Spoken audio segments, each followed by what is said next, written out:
కేంద్ర బడ్జెట్లో తెలంగాణపై వివక్ష చూపి నిధుల కేటాయింపులో అన్యాయం చేసినందుకు నిరసనగా టీపీసీసీ అధ్యక్షులు బొమ్మ మహేష్ కుమార్ గౌడ్ గారి ఆదేశాల మేరకు కుత్బుల్లాపూర్ నియోజకవర్గం నిజాంపేట్ మున్సిపల్ కార్పొరేషన్లోని అంబేద్కర్ విగ్రహం వద్ద నిర్వహించిన నిరసన కార్యక్రమంలో నియోజకవర్గ ఇన్ఛార్జ్ కోలన్ హనుమంత్ రెడ్డి గారితో కలిసి పాల్గొన్న టీపీసీసీ రాష్ట్ర ప్రధాన కార్యదర్శి కుత్బుల్లాపూర్ నియోజకవర్గ కాంగ్రెస్ నాయకులు నర్సారెడ్డి భూపతిరెడ్డి.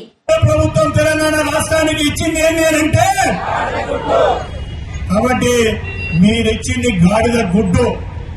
మరి ఈరోజు 56 లక్షల కోట్ల బడ్జెట్ 2 రోజుల క్రితం కేంద్ర ప్రభుత్వం ప్రవేశపెట్టినటువంటి కేంద్ర బడ్జెట్లో తెలంగాణ రాష్ట్రానికి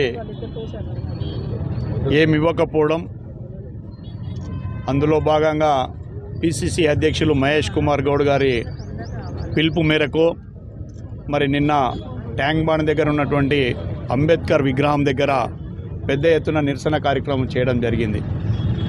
మరి అదేవిధంగా మరి వారి పిలుపు మేరకు ఈరోజు కుత్బుల్లాపూర్ నియోజకవర్గంలో ఇక్కడ నిజాంపేట్ మున్సిపల్ కార్పొరేషన్కి సంబంధించినటువంటి అంబేద్కర్ విగ్రహం దగ్గర కూడా మరి బీజేపీకి మోడీకి వ్యతిరేకంగా మరి రాష్ట్రానికి రావాల్సినటువంటి నిధులను ఇవ్వకుండా ఆపినందుకు ఈరోజు యొక్క కాంగ్రెస్ పార్టీ ఆధ్వర్యంలో నిరసన కార్యక్రమం చేపట్టడం జరిగింది. ఈ నిరసన కార్యక్రమానికి కుత్బుల్లాపూర్ నియోజకవర్గ ఇన్ఛార్జ్ హనుమంత్ రెడ్డి గారు, మరి మిగతా నియోజకవర్గం సంబంధించిన అందరూ కూడా కాంగ్రెస్ పార్టీ నాయకులు, కార్యకర్తలందరూ కూడా పెద్ద ఎత్తున పాల్గొన్నారు. అందులో భాగంగానే మరి ఇంతకుముందు కూడా మనము ఈ రాష్ట్రంలో గత అసెంబ్లీ ఎన్నికల్లో 8 సీట్లే ఇచ్చారు ఈ రాష్ట్రంలో బీజేపీకి. మరి దేశంలో ఏదైతే మోడీ ప్రభుత్వం చాలా పెద్ద ఎత్తున కార్యక్రమాలు చేస్తుందని చెప్పి ప్రజలు ఆశించి 8 పార్లమెంటు సీట్లను ఇవ్వడం జరిగింది. మరి 2 కేంద్ర మంత్రులు ఉన్నారు ఇక్కడ. మరి మీరేం చేస్తూ ఉన్నారు? మరి రాష్ట్రానికి, తెలంగాణ రాష్ట్రానికి మరి ₹1 తీసుకురాలే, మీరేం చేస్తూ ఉన్నారని మిమ్మల్ని అడుగుతూ ఉన్నాం. మీరు ఒక్కసారి ఆలోచన చేయండి.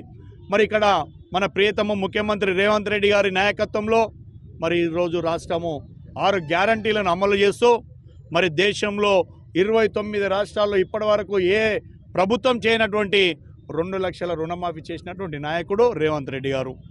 మరి నిజంగా దావోస్ పోయి మొన్న 1,78,000 కోట్ల పెట్టుబడులను తీసుకొచ్చినటువంటి నాయకుడు రేవంత్ రెడ్డి గారు.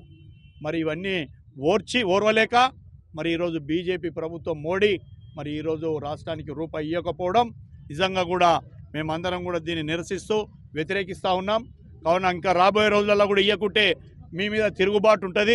ఆ తిరుగుబాటు మామూలుగా ఉండదు తెలంగాణ ప్రజల తరఫున అని చెప్పి మిమ్మల్ని హెచ్చరిస్తూ, మరి ఇవ్వకపోతే ఇంకా భవిష్యత్తులో తిరగబడే రోజులు వస్తాయని చెప్పి తెలియజేస్తూ ఉన్నాను.